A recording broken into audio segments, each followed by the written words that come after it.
नमस्कार। मैं वीके शास्त्री अपने चैनल के माध्यम से आप सभी दर्शकों का बहुत बहुत स्वागत करता हूं। आज के इस वीडियो में हम बात करेंगे कन्या राशि के जातकों के लिए जून 2023 किन किन खुशियों की सौगात लेकर आ रहा है, क्या रहेगी ग्रहों की स्थिति और हम क्या कर सकते हैं ग्रहों को अपने अनुकूल करने के लिए। आपको धन प्राप्ति के, धन के संचय के क्या क्या अवसर मिलने जा रहे हैं, परिवार, संतान, विवाह और भौतिक सुख सुविधाओं की दृष्टि से कैसा रहेगा जून 2023। यात्रा, देशाटन, देवदर्शन, धर्म, अध्यात्म की दृष्टि से कैसा रहेगा, आपका स्वास्थ्य कैसा रहेगा, भाग्य, कर्म, पुरुषार्थ का कितना साथ मिलेगा आपको, इन्हीं सब बातों का विश्लेषण करेंगे इस वीडियो में।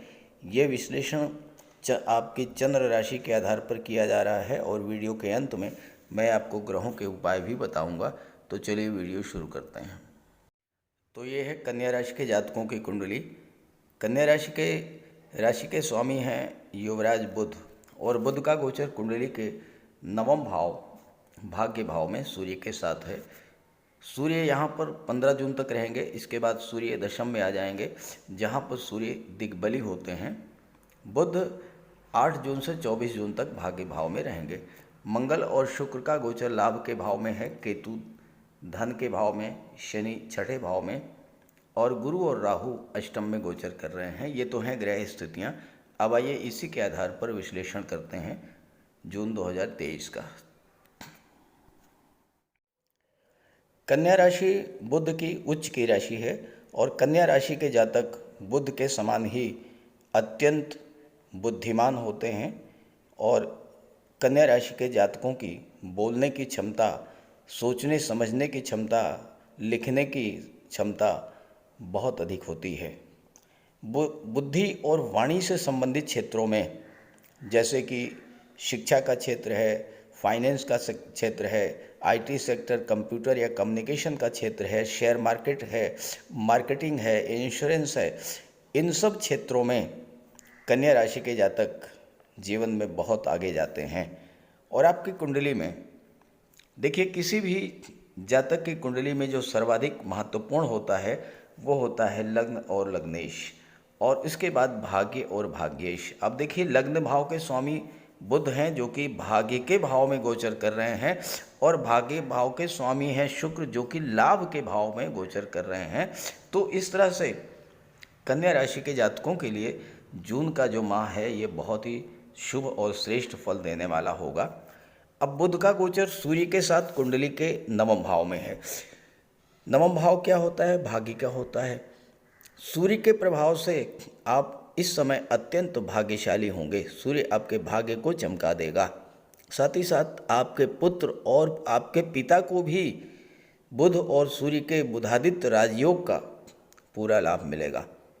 नवम भाव में बुध का गोचर आपको तीर्थ यात्राओं की ओर ले जाएगा, और इस गोचर काल में आप कहीं न कहीं तीर्थ यात्रा, देवदर्शन के लिए जा सकते हैं। बुध और सूर्य की दृष्टि तीसरे भाव पर पड़ेगी जो कि छोटी यात्राओं का होता है। नवम भाव बड़ी यात्राओं का होता है। तो अगर आप गवर्नमेंट सर्विस में हैं तो इस समय आपका ट्रांसफ़र भी हो सकता है। हालांकि भाग्य का साथ देने के कारण आपको मनचाही जगह मिल जाएगी। जहां आप ट्रांसफ़र चाहते हैं वहीं पर आपको ट्रांसफ़र मिलेगा। परिवार से आपका लगाव बढ़ेगा। लेकिन नवम भाव में सूर्य हैं तब तक आपके पिता से संबंध थोड़े ख़राब हो सकते हैं। लेकिन सूर्य 15 जून को दशम में आ जाएंगे, और दशम में सूर्य दिग्बली होते हैं। सूर्य आपके अंदर अद्भुत नेतृत्व क्षमता प्रदान करेंगे, और अगर आप राजनीति में हैं या किसी मल्टीनेशनल कंपनी में हैं तो आप लोगों का नेतृत्व करेंगे। आपके अधीन सैकड़ों हजारों कर्मचारी कार्य करेंगे। यहाँ पर बुध आपकी कुंडली में लग्न के स्वामी होने के साथ साथ दशम के स्वामी हैं, यानी आपको आपके कार्य क्षेत्र में भाग्य का साथ मिलेगा।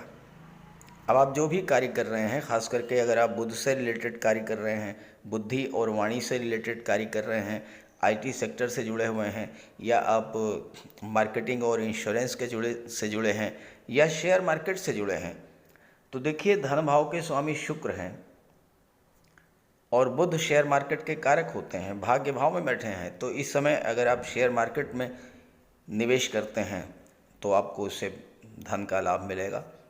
सूर्य 12वें भाव के स्वामी हैं, तो आपको विदेशों से भी लाभ का योग बनेगा।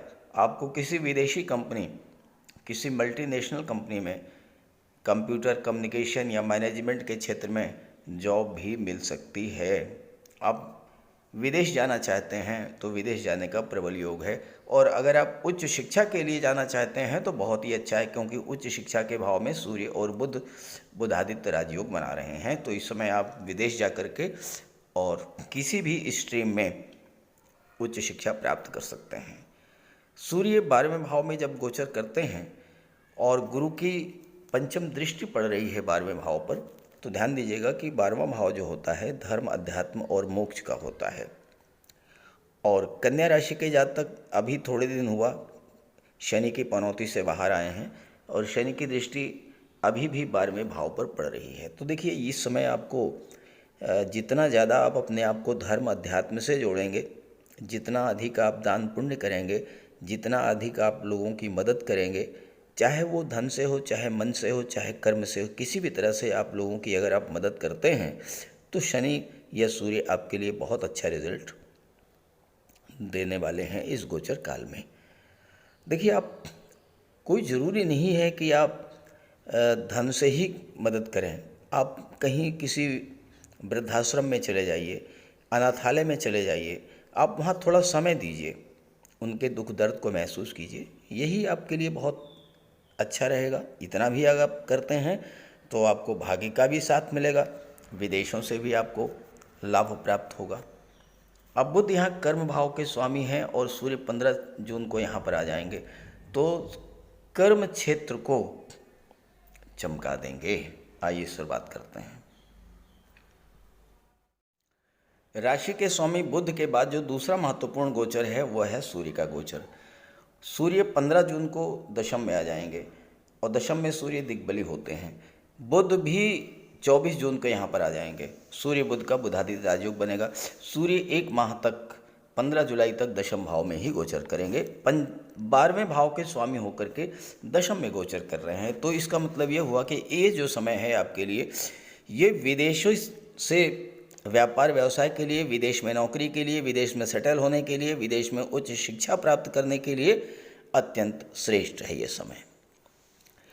सूर्य जब दशम भाव में गोचर करते हैं तो ज्योतिष शास्त्र का कहना है कि दशम में सूर्य राज दरबार का सुख प्राप्त कराते हैं, अर्थात आपको राजसी वैभव और राजसी सुख प्रदान करेंगे। सूर्य की दृष्टि चतुर्थ भाव पर पड़ेगी तो यहाँ पर चौथे भाव के भी सभी शुभ फल आपको प्राप्त होंगे।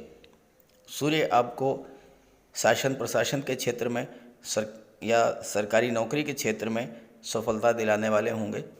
पिता का भी आपको सहयोग मिलेगा और उनके सहयोग से, उनके आशीर्वाद से आप जीवन में आगे बढ़ेंगे। सूर्य आपके लिए उच्च प्रशासनिक सेवाओं, IAS, IPS, सिविल सर्विसेज में जाने का मार्ग प्रशस्त करेंगे। और सूर्य बुध के प्रभाव से आप अच्छे शिक्षक, अच्छे काउंसलर, वकील, वक्ता, कवि बन सकते हैं। बैंकिंग या फाइनेंस या सोशल मीडिया के क्षेत्र में आपको सफलता मिलेगी। और चूंकि सूर्य विदेश भाव के स्वामी हैं तो आप online platform, online media, marketing, tour and travel के क्षेत्र से अगर आप विदेशों से जुड़ते हैं तो ये समय आपके लिए बहुत अच्छा रहेगा। बुध के परम मित्र हैं शुक्र और शुक्र का गोचर मंगल के साथ लाभ के भाव में है और शुक्र भाग्य भाव के स्वामी भी हैं। तो चलिए शुरुआत करते हैं। शुक्र का गोचर आपके लिए धन की दृष्टि से बहुत ही अच्छा है, क्योंकि शुक्र जो हैं वो भाग्य भाव के स्वामी हैं और धन भाव के स्वामी हैं और लाभ के भाव में गोचर कर रहे हैं। तो सीधा सा अर्थ यह हुआ कि इस समय भाग्य के सपोर्ट से आपको धन का लाभ होगा। 11वें भाव जो है ये लाभ का भाव होता है और शुक्र हैं धन, वैभव, ऐश्वर्य, समृद्धि, संपन्नता के कारक, भौतिक सुख, विवाह और संतान के कारक। तो इस तरह इस समय शुक्र और मंगल की युति आपको हर प्रकार का भौतिक सुख प्रदान करने वाली होगी। उत्तम कोटि का विवाह आपका हो सकता है। देखिए, विवाह का भाव होता है सप्तम भाव और मैंने पिछले वीडियोस में भी बताया है, आज भी बता रहा हूँ। सप्तम भाव में किसी शुभ ग्रह का गोचर हो, गुरु, शुक्र या बुध, या सप्तम भाव पर शुभ ग्रह की दृष्टि हो पड़े, या सप्तम भाव का स्वामी कोई शुभ ग्रह हो। तो यहाँ पर सप्तम का स्वामी देवगुरु बृहस्पति हैं और शुक्र, मंगल ये लाभ के भाव में गोचर कर रहे हैं और शुक्र भाग्य भाव के स्वामी हैं। तो इस समय अगर अभी तक आप विवाह के लिए प्रयासरत थे, कोशिश कर रहे थे, लेकिन आपको सफलता नहीं मिल पा रही थी, तो अब ये जो समय है, जून का जो महीना है, अगर आपने एफर्ट्स किए तो भाग्य के सपोर्ट से, भाग्य के सहयोग से आपका उत्तम कोटि का विवाह हो जाएगा, खूबसूरत और धनवान जीवन साथी मिलेगा, संतान का सुख प्राप्त होगा, शानदार भवन, शानदार वाहन, नौकर चाकर, मित्र संबंधी। शुक्र लाभ के भाव में हर तरह का सुख प्रदान करते हैं और ऐसे जातक जिनकी कुंडली के एकादश भाव में शुक्र का गोचर हो, उन्हें जीवन भर धन की कमी नहीं होती है। शुक्र कला और सौंदर्य के कारक होते हैं और शुक्र के प्रभाव से अगर आप अपनी कला का प्रदर्शन विदेश में जाकर के करना चाहते हैं तो ये समय बहुत अच्छा है, क्योंकि सूर्य विदेश भाव के स्वामी हैं और आपके राशि के स्वामी बुध के परम मित्र हैं। ऐसे में आपको विदेश जाने का भी योग बनेगा। शुक्र पंचम पर दृष्टि डालेंगे तो आपको संतान की प्राप्ति होगी, लव रिलेशंस के में प्रगाढ़ता आएगी, लव रिलेशंस आपके मैरिज में कन्वर्ट हो जाएंगे। मंगल यहाँ पर तीसरे भाव के स्वामी हैं और मंगल तीसरे भाव में अति विशिष्ट कारक होते हैं। तो यहाँ पर आपके पराक्रम पुरुषार्थ में वृद्धि करेंगे, आपके मन में नए नए आइडियाज़ आएंगे और चूँकि भाग्य भाव के स्वामी शुक्र मंगल के साथ में हैं, तो ऐसे में आपको भाग्य के सपोर्ट से अपनी क्रिएटिविटी, अपनी कला, अपने पराक्रम, अपने पुरुषार्थ के माध्यम से प्रचुर मात्रा में धन अर्जित करने का योग बनेगा। गुरु का गोचर अष्टम भाव में है, मंगल की राशि में। अब देखिए, गुरु 15 जून से अंश बल से तो मजबूत होंगे ही, राहु का कोई नेगेटिव प्रभाव नहीं पड़ेगा, क्योंकि राहु अंश बल से कमज़ोर हो जाएंगे। अब गुरु यहाँ पर सप्तम के स्वामी हैं और चतुर्थ के स्वामी हैं, और सप्तम और चतुर्थ के स्वामी होकर के धन के भाव पर जब दृष्टि डालेंगे तो आपको गुप्त धन की प्राप्ति होगी। लॉटरी से, शेयर से, सट्टा से कोई पैतृक संपत्ति आपको मिल सकती है, मार्केटिंग, इंश्योरेंस के क्षेत्र से आपको पैसा मिल सकता है, आप कमीशन एजेंट हैं, ब्रोकर हैं, शेयर ब्रोकर हैं, आपको बहुत अच्छा पैसा इस समय मिलने जा रहा है गुरु के प्रभाव से, क्योंकि गुरु की दृष्टि जिस भाव पर पड़ती है उस भाव को गंगा जल की तरह पवित्र करने वाली होती है। और गुरु सप्तम के स्वामी हैं तो व्यापार में वृद्धि करेंगे, आपका विवाह का योग बनेगा, और चतुर्थ के स्वामी होकर के गुरु आपको हर तरह का भौतिक सुख प्रदान करेंगे। माता का स्वास्थ्य अच्छा रहेगा, माता से आपको धन भी प्राप्त हो सकता है, कोई प्रॉपर्टी, वाहन या मकान आपका इन सब का मन था तो वो आपकी इच्छा भी पूरी होगी, क्योंकि एकादश भाव में मंगल और शुक्र हैं और एकादश भाव जो है वो आपकी इच्छाओं को, आपके सपनों को रिप्रेजेंट करता है। तो आपकी किसी पुरानी इच्छा को पूरा करने का ये समय आ रहा है जून 2023 का। शनि की दृष्टि अष्टम पर पड़ेगी। शनि यहाँ विपरीत राजयोग बना रहे हैं। शनि अष्टम के कारक भी होते हैं और अष्टम पर दृष्टि भी डाल रहे हैं। अब अष्टम भाव क्या होता है? अष्टम भाव होता है भूमि के नीचे के दबे हुए पदार्थों का। शनि क्या है? शनि रियल एस्टेट के कारक हैं, प्रॉपर्टी डीलिंग के कारक हैं। तो इन सब क्षेत्रों से आपका कोई कंस्ट्रक्शन का कार्य है उसमें आपको सफलता मिलेगी। एज ए बिल्डर, आर्किटेक्ट के रूप में आपको धन प्राप्त होगा। अगर आप भूमि के नीचे के दबे हुए पदार्थों का व्यापार व्यवसाय करते हैं, जैसे कि petroleum, diesel, gas, mines, minerals, metals, इन सब का, तो इसमें आपको धन की प्राप्ति, क्योंकि धन के कारक जो ग्रह हैं गुरु और राहु दोनों अष्टम में बैठे हैं। अष्टम भाव खराब माना जाता है, लेकिन कुछ मामलों में अष्टम भाव बहुत अच्छा रिजल्ट देता है जब वहाँ पर गोचर अच्छे ग्रह का हो। और अष्टम में जब गुरु बैठे हैं तो आपको हर तरह का सपोर्ट दिलाएंगे। ईश्वर की विशेष कृपा आप पर होगी। और चूँकि शुरू में जैसा मैंने बताया, जब आप 12वें भाव पर गुरु की दृष्टि पड़ेगी तो स्वतः आपकी रुचि धर्म अध्यात्म में बढ़ जाएगी और ईश्वर में आस्था आपकी बढ़ेगी। शनि की दृष्टि पराक्रम भाव पर पड़ेगी तो आपके पराक्रम पुरुषार्थ में कर्म करने की क्षमता आपकी बढ़ेगी। गुरु की दृष्टि धन के भाव पर पड़ रही है तो धन की प्राप्ति होगी। चतुर्थ भाव पर पड़ेगी, भौतिक सुखों की प्राप्ति होगी।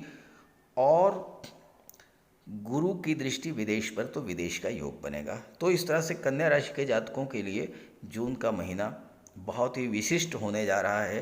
ग्रह गोचर आपके पक्ष में है, इसका पूरा लाभ उठाएं।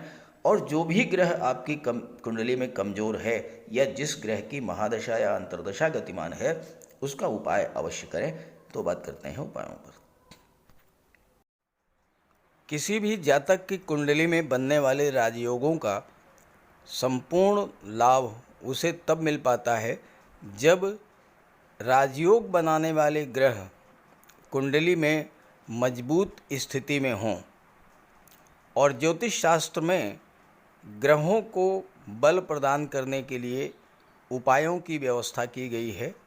तो अगर आपकी जन्म कुंडली में राजयोग बनाने वाले ग्रह कमज़ोर स्थिति में हैं, अंश बल से कमज़ोर हैं, तो ग्रहों का उपाय ज़रूर कीजिए। इससे ग्रहों को बल प्राप्त होगा और आपको राजयोग का संपूर्ण लाभ प्राप्त हो पाएगा। सबसे पहले मंगल की बात करते हैं। इसके लिए बजरंगबली की उपासना कीजिए, हनुमान जी की आराधना कीजिए, हनुमान चालीसा का पाठ कीजिए, हनुमान जी के मंदिर में जाकर के उनके चरणों में बैठिए और उनके चरणों का सिंदूर अपने मस्तक पर धारण कीजिए। मंगलवार के दिन स्नान के बाद लाल वस्त्र धारण कीजिए, मंगलवार का व्रत रखिए। हनुमान जी को सिंदूर में चमेली का तेल मिलाकर के अर्पित करें। हनुमान जी को चोला चढ़ाएं और मूंगा धारण कर सकते हैं, लेकिन किसी योग्य ज्योतिषी से परामर्श लेकर। और मंगलवार के दिन लाल वस्त्र, गेहूँ, गुड़ और तांबे का दान करने से भी मंगल को बल प्राप्त होता है। जहाँ तक देवगुरु की बात है, देवगुरु बृहस्पति को प्रसन्न करने के लिए गुरुवार का व्रत रखिए। 5 गुरुवार, 11 या 43 गुरुवार का व्रत रखें। घर में केले का एक वृक्ष लगा लें और उसकी सेवा करें। स्नान करते समय पानी में हल्दी या केसर मिलाकर स्नान करें और हल्दी या केसर का तिलक लगाएं। भूल करके भी गुरु, साधु, संतों का, माता पिता का अपमान ना करें। माता पिता, गुरु और वृद्धों का सम्मान करें, उनकी सेवा करें और उनका आशीर्वाद प्राप्त करें। तोते को चने की दाल खिलाएं, इससे बुध और गुरु दोनों प्रसन्न होते हैं। पुखराज भी धारण कर सकते हैं गुरुवार के दिन, लेकिन योग्य ज्योतिषी का परामर्श लेकर ही कोई रत्न धारण करें। ज़्यादा बेहतर ये है कि हल्दी की एक गांठ पीले वस्त्र में बांधकर अपने बाजू में बांध लीजिए और पीले रंग के वस्त्रों का ज़्यादा प्रयोग कीजिए। चादर, तकिए, गिलाफ ये सब पीले रंग के रखिए, पर्दे। शुक्र को बल प्राप्त हो, इसके लिए माता लक्ष्मी की उपासना कीजिए और 21 या 31 शुक्रवार को व्रत रखें। शुक्रवार के दिन सफ़ेद रंग के वस्त्र, चीनी, चावल, दूध और दही, घी से बने पदार्थों का सेवन करें। और शुक्रवार के दिन सफ़ेद वस्त्र, चावल, चीनी, घी, श्रृंगार सामग्री, कपूर, मिश्री और दही, इन सब चीज़ों का यथाशक्ति दान करें। डायमंड धारण कर सकते हैं, लेकिन हीरा धारण करने से पहले योग्य ज्योतिषी का परामर्श ले लें। महिलाओं का सम्मान करें। शुक्रवार के दिन कन्याओं को खीर और मिष्ठान का भोजन कराएं। इत्र का प्रयोग करें। घर को साफ सुथरा रखें और भगवान शिव को श्वेत पुष्प अर्पित करें। जहाँ तक बुध की बात है तो बुधवार के दिन तुलसी का पौधा लगाकर उसकी सेवा करें, गाय की सेवा करें, गाय को हरा चारा खिलाएं, हरियाली बढ़ाने वाले पौधे लगाएं और दान करें पौधों का, क्योंकि बुध को हरा रंग अत्यंत प्रिय है। बुधवार को घर के मेन डोर पर पंच पल्लव का तोरण लगा दें और किन्नर को दान देकर उसका आशीर्वाद प्राप्त करें। देवी दुर्गा के मंदिर में हरे रंग की चूड़ियाँ दान करें, गणेश जी की उपासना करें और साबुत हरी मूंग हरे कपड़े में बांधकर अर्पित करें। बुधवार के दिन हरे रंग के रुमाल, मोजे और टाई का प्रयोग करें। ओम बुम बुधाय नमः इसका एक माला जाप करें। पन्ना धारण कर सकते हैं, लेकिन परामर्श के बाद किसी योग्य ज्योतिषी से, और ना तो झूठ बोलें और ना ही किसी को अपशब्द कहें। जहाँ तक शनिदेव की बात है तो कम से कम 19 और ज़्यादा से ज़्यादा 51 शनिवार का व्रत रखें। पीपल के वृक्ष के नीचे सरसों के तेल का दीपक जलाएं। शनिवार के दिन एक प्याले में, एक कटोरी में सरसों का तेल लेकर के उसमें अपना चेहरा देखिए और फिर उस तेल को दान कर दीजिए। उड़द से बनी पंजीरी, पकौड़ा, चीला, बड़ा, इन सब का सेवन करिए। सरसों के तेल में बने भोज्य पदार्थों का सेवन कीजिए। शनिवार के दिन कंबल, जूता, चप्पल, लोहा, काला तिल, काला उड़द, काले वस्त्र और जटा वाले नारियल दान दें। नीलम धारण कर सकते हैं, लेकिन नीलम धारण करना किसी योग्य ज्योतिषी से परामर्श लेकर धारण करें, क्योंकि नीलम रंग से राजा भी बना देता है और कभी कभी अगर नीलम आपके लिए शुभ नहीं हुआ तो राजा से रंक भी बना देता है। इसलिए नीलम का प्रयोग बहुत सोच समझ कर करें। ज़्यादा बेहतर ये है कि आप गरीबों की हेल्प करें। कोई भी गरीब, लाचार, असहाय, दिव्यांग व्यक्ति आपके पास आता है, मदद कीजिए यथासंभव, और किसी भी गरीब व्यक्ति को कष्ट ना दें। साथ ही साथ ऐसे कार्य ना करें जो कि शनिदेव को पसंद नहीं है। शनिदेव को छल, कपट, झूठ, फरेब, बेईमानी, आलस्य ये सब पसंद नहीं है, तो ऐसे कार्य मत कीजिए। और शनिदेव को अनुशासन, परिश्रम, मेहनत, ईमानदारी और सच्चाई ये पसंद है, तो ये आप अपने अंदर इन गुणों को विकसित करें, शनिदेव प्रसन्न होंगे। तो उपाय ज़रूर कीजिएगा, इससे आपको लाभ होगा। नमस्कार।